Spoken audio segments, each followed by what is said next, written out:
Hello friends, यदि आप 2025 में या 26 में ये वीडियो कभी भी आप देख रहे हैं भाई, तो आप अगर प्रॉपर्टी खरीद रहे हैं तो मैं आपको बताऊंगा लगभग 18 प्रविष्टियां जो आपको चेक करनी चाहिए। अब आप कहोगे इतना, मुझे लगता है कि अगर मान लीजिए आप ये चीज़ें आप सारी जांच पड़ताल करते हैं तो कोई भी धोखाधड़ी नहीं होगी। और मैं सब कुछ बताऊंगा कि क्या क्या चेक करें और इनका चेक करने का मकसद क्या है, क्योंकि काफ़ी धोखाधड़ी हो रही है। ठीक है, यहाँ पे साथियों आप देख सकते हैं यहाँ पे। ठीक है, यहाँ पे देखिए, यहाँ पे लिखा है कि अमित कुमार इंतजार सह खातेदारक इंतजार मुश्ताक खाते पर शून्य अंश होने के कारण निरस्त किया जाता है। देखिए, अंश नहीं था, रजिस्ट्री हो गई, रजिस्ट्री का पैसा चला गया, उसने पूरा पैसा दे दिया, फिर बाद में दाखिल खारिज रिजेक्ट हो गया, अब इसकी रजिस्ट्री भी कैंसिल होगी। अब देखिए यहाँ पे प्लॉट संख्या 28 खसरा नंबर 36 में पहले बेचा गया और दोबारा बेचा गया, यानी कि एक ही प्लॉट संख्या 28 की दो बार रजिस्ट्री हुई। अब लास्ट वाला पैसा पूरा बर्बाद होगा। ठीक है, तो मैं पूरा आपको बताने जा रहा हूं साथियों कि आप क्या क्या चेक करें और कैसे चेक करें। देखिए, धोखाधड़ी आपका कोई भी कितना भी रिलेटिव हो, ठीक है ना, फिर भी आप ये चीजें चेक करें साथियों। ठीक है, अगर आपका पैसा मेहनत का है तो। अब क्यों चेक करना है वो भी मैं आपको बता दूं कि देखिए साथियों, प्रॉपर्टी ट्रांसफर सेक्शन 3 वो भी ये कहता है कि भाई रजिस्ट्री आप खुद चेक करें। ठीक है ना।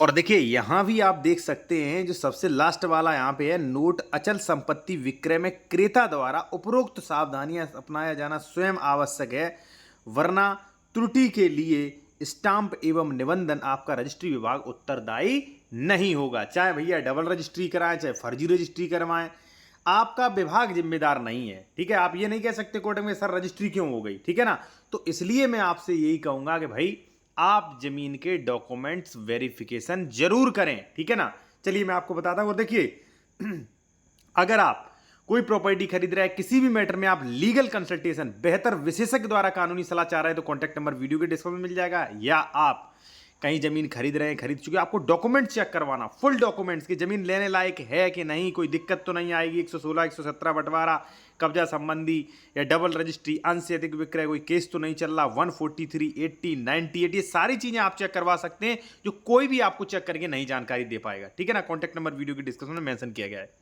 अब देखिए, सबसे पहले मैं पूरा बताऊंगा और क्यों चेक करना है वो भी बताऊंगा। ये लगभग 18 प्रविष्टियां हैं। ठीक है ना, तो अगर आप प्रॉपर्टी खरीदनी है तो भाई देख लीजिए, फ्री की जानकारी है ये।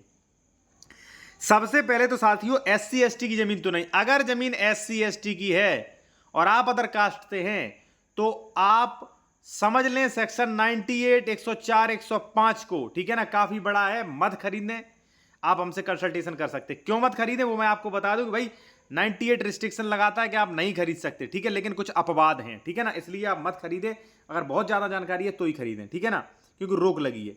सेकंड है, खतौनी में श्रेणी नंबर क्या है। देखिए साथियों, उत्तर प्रदेश में जमीन कई श्रेणी की जमीन होती है, श्रेणी नंबर का, श्रेणी नंबर खास, श्रेणी नंबर 4, श्रेणी नंबर 6, लेकिन लोगों को पता नहीं खरीदने वाली क्या होती है। खरीदने वाली एक ही जमीन श्रेणी नंबर होती है, ट्रांसफर राइट्स वाली। ठीक है ना, तो आप वो भी चेक करें कि भाई श्रेणी नंबर इसका अनुकूल है कि नहीं, खातेदार का वर्ग क्या है। ठीक है ना, खातेदार का वर्ग जो है वो ट्रांसफरेबल राइट्स वाला खातेदार है कि नॉन ट्रांसफरेबल राइट्स वाला खातेदार है, यानी कि आसामी खातेदार जो है 4 प्रकार के होते हैं। ठीक है ना, तो वो भी आप देख लें। अब है तीसरा, जमीन असंक्रमणी है या संक्रमणी, ये भी चेक करें। अगर जमीन संक्रमणी है तो ठीक है, असंक्रमणी है तो आप कभी मत खरीदिएगा जमीन। ठीक है, वरना पैसा वेस्ट है। चौथा है साथियों, विक्रेता का सही नाम और पिता का नाम। अब आप सोच रहे होंगे ये क्या देखने की जरूरत, भाई आप टाइम पास कर रहे हैं। मैं टाइम पास नहीं कर रहा हूं। बहुत बड़ा इशू हो सकता है। जैसे मान लीजिए मेरा नाम है साथियों अक्षय प्रताप एडवोकेट और वहां पे लिखा है अजय प्रताप, खतौनी में, रजिस्ट्री में अलग, बिल्कुल मत खरीद लेना। और अगर ऐसा कुछ लिखा है तो भाई इस पे स्पष्टीकरण खुलवाएं उस पे। ठीक है, डायरेक्ट मत खरीद लेना, वरना आपकी जमीन का दाखिल खारिज कभी नहीं होगा। पैसा वेस्ट, कोर्ट कचहरी के चक्कर काटोगे, आप हमसे फोन करोगे। ठीक है ना, और मैं फिर कहूंगा, अगर आप बेहतर कानूनी सलाह लेना चाह रहे हैं, कहीं जमीन खरीद रहे, डॉक्यूमेंट चेक कराना चाह रहे हैं, तो आप मेरा कॉन्टैक्ट नंबर वीडियो के डिस्क्रिप्शन में मेंशन किया गया है। ठीक है ना। अब पांचवा है साथियों, ये देखें विक्रेता का नाम खतौनी पर कैसे आया। मान लीजिए मेरा खतौनी पे नाम आया है तो ये भी तो चेक करें कब आदेश हुआ, किस सन में आदेश हुआ। देखिए कई बार क्या होता है, खतौनी हर 5 साल में चेंज होती है, हर 5 साल में। तो कई बार कैसा होता है, ए का नाम है, इसमें गलती बाई मिस्टेक 1000 खतौनियों में एक खतौनी या 2 खतौनी में बाई मिस्टेक एक ही जगह सी का नाम आ गया। अब सी उसको बेच रहा है, बेच भी सकता है, फिर बाद में ये संशोधन कराएगा। तो ये देख लें भाई, इसका नाम खतौनी पे आया कैसे, वो आदेश कहाँ है, पैतृक थी क्या थी, वो भी आप चेक करें, हम तो वो भी चेक करते हैं, ठीक है ना। तो देखिए बिल्कुल जायज है भाई चेक करना, भाई आपका त्रुटि से नाम तो नहीं आ गया, ठीक है ना। विक्रेता का कुल अंश जमीन का क्षेत्रफल, भाई इसलिए मैं पूछ रहा हूं, यहां पे देख सकते हैं, यहां पे दो आदेश रिजेक्ट हुए कि अंश से अधिक विक्रय किया गया है, विक्रय हेतु शेष नहीं बचता, यहां पे देख सकते हैं, ठीक है ना। तो इसलिए मैं कह रहा हूं कि भाई विक्रेता का अंश चेक करें, ठीक है ना। कई लोग कहते हैं कि भाई आप फीस ज्यादा लेते हो, भाई इतना टाइम लगते हो, भाई इतना चीजें चेक करना काफी भाई उसका काम होता है, जिम्मेदारी का काम होता है, ठीक है ना। ये सारी चीजें चेक करनी पड़ती हैं। अगर आपको नहीं धोखाधड़ी करना है तो भाई हमारे पास तो सैकड़ों मैटर आते हैं, तो मुझे तो सब सारी चीजें चेक करनी पड़ेगी, ठीक है ना। अब विक्रेता का कुल अंश जमीन में कितना बाकी है, अगर मान लीजिए किसी के पास 1000 वर्ग मीटर थी, तो उसने कितनी रजिस्ट्रियां की और कितनी बाकी है वो भी आप देख लीजिए, भाई बच रहा है कि नहीं। अगर पैतृक जमीन नहीं है, कोई कह रहा है कि पैतृक जमीन नहीं है, तो ट्रांसफर का जरिया क्या था, मेरा नाम खतौनी में आ गया, तो आया कैसे, या तो मैंने दान पत्र कराया होगा, रजिस्ट्री करवाई होगी, वसीयत होगी, वो भी लीजिए, वो भी चेक करिए भाई।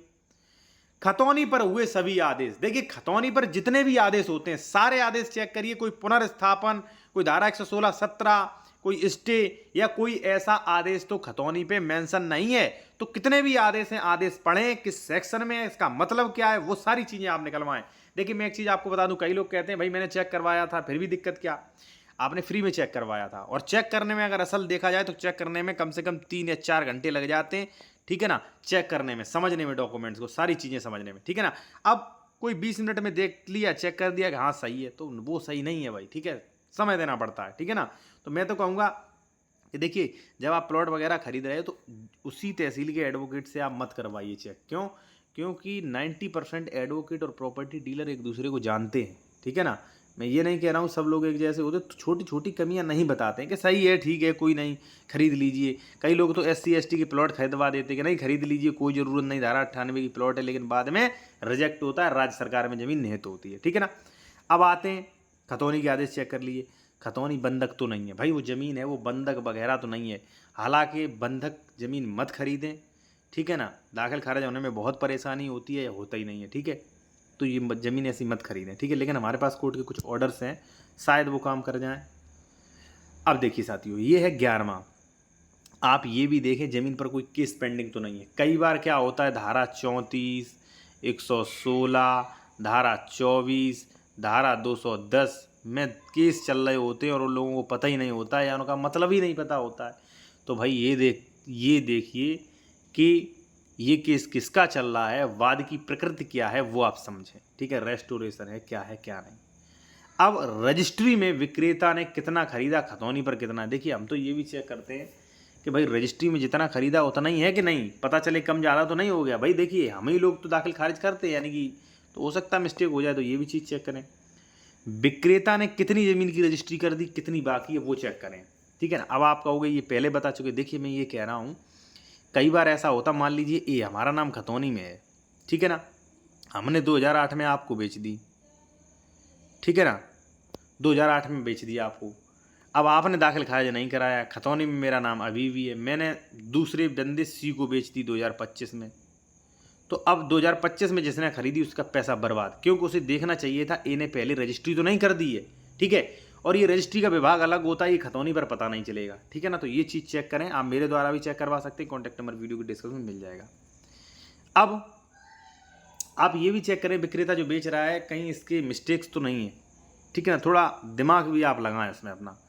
15 है साथियों, प्लॉट नंबर का मिलान। देखिए कई बार क्या होता है कि प्रॉपर्टी डीलर्स जो होते हैं वो एक ही प्लॉट नंबर की 2 बार रजिस्ट्री कर देते हैं, तो वो भी चेक करें। जो हमें प्लॉट नंबर दिया जाता है, जैसे मान लीजिए हमें प्लॉट नंबर बेचा जा रहा है 28/6, ठीक है ना, 286G, ठीक है, या 28D, ऐसा कुछ बेचा जा रहा है, तो उसकी रजिस्ट्री पहले तो नहीं हो चुकी है, वो आप चेक करें, आसानी से चेक हो सकती है। और ज़मीन का सरकारी नक्शा चेक करें कि भैया ऐसा तो नहीं है, कई बार क्या होता है कि ये सड़क है, ठीक है ना, उन्होंने दिखाया ये हम बेचेंगे और दे दिया ये।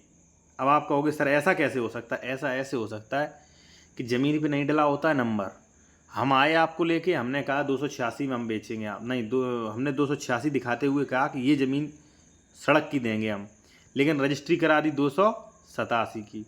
अब 1 महीने बाद जब आप कब्जा करने लगे तब मैंने कहा नहीं 287 में आपने खरीदा, 287 में जाओ, तो पता चला 287 तो पीछे था। तो ये पता करें भैया ये कहाँ पोजीशन दे रहा है। धारा 144 चेक करें, प्लॉट खरीद रहे हो तो लेआउट चेक करें, भौतिक कब्जा का सत्यापन करेंगे भैया, मौके पर विवाद तो नहीं है। कई बार ऐसा होता है कि सभी डॉक्यूमेंट सही लेकिन मौके पर विवाद होता है, तो ये भी चीज़ें चेक करें। ये जानकारी साथियों इतनी महत्वपूर्ण जानकारी है कि अगर आपको बचना है, प्लॉट्स खरीदना है, तो ये जानकारी ज़रूर चेक करें। वरना मैंने अभी आपको उदाहरण दिए थे किस तरीके से ज़मीन का भाई रिजेक्ट होता है। कहीं कुछ मेरे पास इतने मैटर हैं कि अगर मैं आपको मान लीजिए सारे मैटर सामने ला दूं तो आप कम से कम 12 घंटे लग जाएंगे, मैं मैटर डिस्कशन नहीं कर सकता। पर डे मैटर्स आते हैं, ये आते क्यों?